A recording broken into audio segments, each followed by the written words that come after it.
CBS Y&R Spoilers Saturday's Update, the 2nd of May, 2026. Welcome back to our channel, fellow Genoa City gossips. Today is a fantastic day to dive deep into the latest drama. So grab your favorite drink, settle in, and let's unpack the absolute madness together. I cannot believe they actually did that. I am literally sitting here staring at my screen late at night, typing this out furiously, because if I don't vent to people who actually understand this show, I might actually explode. Are we really supposed to buy this? I mean, I know some people are loving this whole Las Vegas hostage situation, but personally I am losing my mind over how this all went down. And don't even get me started on the Sienna Bacall of it all. But wait, I'm getting ahead of myself. Let's talk about the absolute bombshell that just dropped, with Victor Newman swooping in like he is some kind of omniscient superhero. So Victor just magically appears in Vegas and rescues Nick, Sharon, Adam, and Noah. Just bam, the mustache to the rescue. I've been watching since 2015, and this is exactly the kind of classic Victor move that drives me insane, but also makes me cheer at my television. It is so frustrating because, on one hand, thank God someone finally stopped Matt Clark's twisted little surveillance game, but on the other hand, how does Victor always know? He always has to be the savior. But the real kicker here isn't the rescue itself. It is the agonizing aftermath. It is Nick lying there, completely incapacitated, and having to look his formidable father in the eye. I am sorry, but watching Nick hit rock bottom like this is just brutal to witness. We all knew the drug storyline was escalating, especially after he stole those packets from the storage unit and Matt purposely planted the tainted batch. Matt is a sick, twisted individual for weaponizing Nick's addiction like that. But seeing Victor push Nick for the truth, heartbreaking. Nick is literally writhing in agony from the bad drugs Matt gave him, the fentanyl he took to calm down, the cocaine he took to hype up, and now he is forced to confess his full-blown addiction to Victor. And Victor's reaction. Okay, let's talk about Victor's reaction because I have opinions. Victor is disappointed, obviously, but he is actually going to support Nick's recovery. Am I hallucinating? Remember when they tried this kind of tough love storyline with Adam years ago?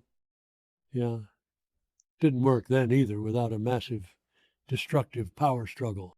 But here, Victor is actually showing a shred of paternal support. I mean, he probably already knew. Victor knows everything. He probably had his security team tracking Nick's heart rate or something ridiculous. But seeing the golden boy, the supposed moral compass of the family, having to admit he is an addict who jeopardized his family's lives, it is a lot. And I kind of love that they are making Nick flawed again. It makes him human. But wait, let's pivot because I cannot stop thinking about the absolute mess that is Sienna Bacall. Am I the only one who thinks she is completely shady?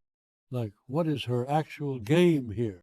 After the whole warehouse explosion, which, by the way, was terrifying, and I need a whole separate post just to process that visual, Sienna just waltzes into the hotel room and announces that Matt is dead.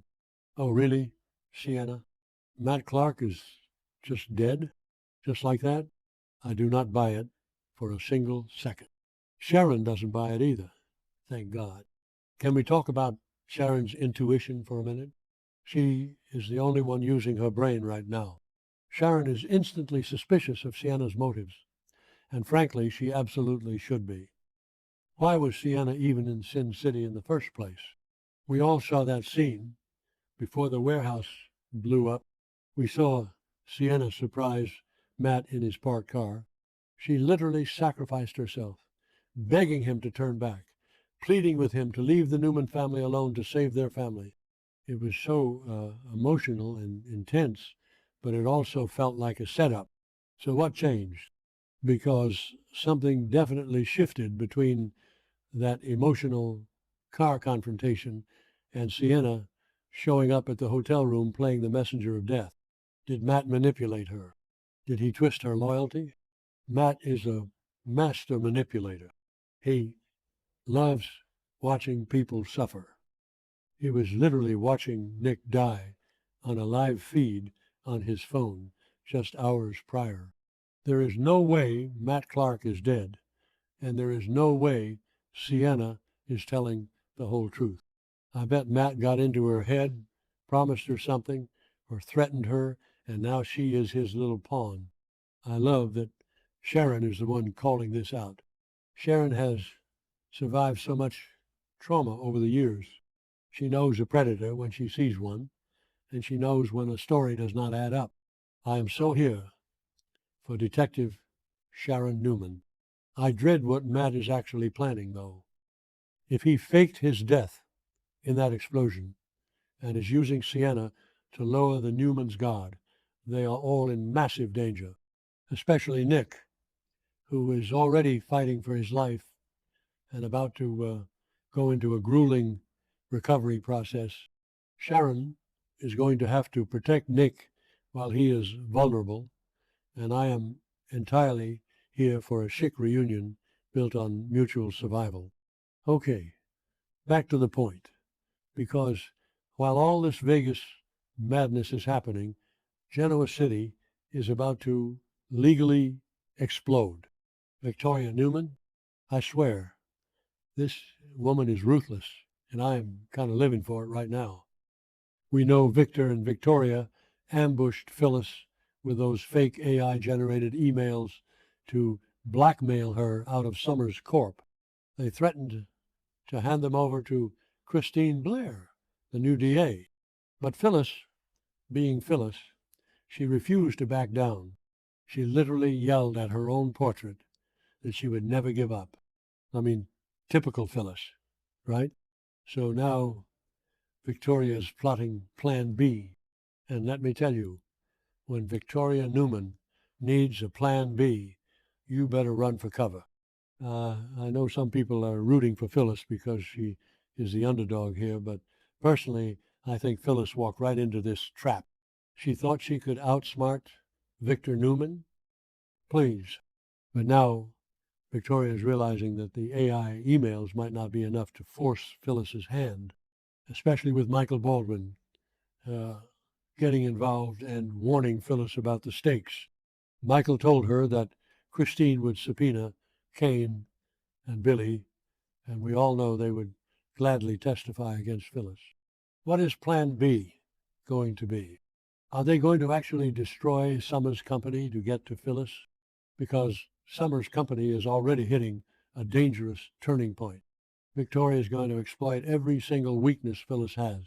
Victoria is going to burn Summers Corp to the ground if Phyllis does not sign it over. And honestly, I am terrified for Summer in all of this. She is just trying to build her own legacy, and her mother's toxic war with the Newmans is going to drag her down. I am honestly dreading the legal explosion that is coming, but I also cannot wait. Like, I contradict myself constantly with this show because I am just so emotionally invested. I hate seeing Phyllis backed into a corner because she gets reckless and destructive, but I love seeing Victoria go full corporate shark. The Newman versus Phyllis war is escalating to a point of no return, and with Victor currently distracted by Nick's addiction in Vegas, Victoria is running the show back home, and she is taking no prisoners. Let's just take a step back and look at the big picture here because my brain is spinning. Nick is a broken addict, having to rely on Victor for support. Sharon is playing detective against a highly suspicious Sienna Bacall, who is definitely hiding something about Matt. Matt Clark is allegedly dead in a warehouse explosion, which is the biggest lie told on daytime television this year. And Victoria is sharpening her knives for Phyllis with a mysterious Plan B. This show is firing on all cylinders right now, and I am exhausted, but I need more. I just hope Sharon stays safe, because if Matt comes after her again while Nick is in recovery, I will actually riot. Seriously, what do you guys think? Am I crazy for thinking Sienna is working with Matt now?